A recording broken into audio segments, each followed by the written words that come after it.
উচ্ছে দিয়ে মুগ ডাল করবো। মুগ ডালটাকে ভেজে নিয়ে হলুদ লবণ দিয়ে সিদ্ধ করে রেখেছি।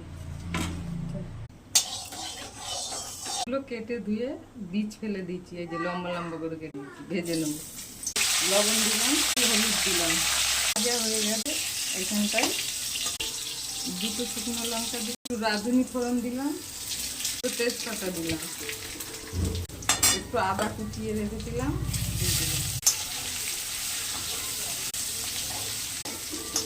তাকে ভেজে নিয়ে লবণ হলুদ দিয়ে সিদ্ধ করে দিয়ে দিলাম। চিনি দিলাম। উচ্ছে দিয়ে মুগ ডাল,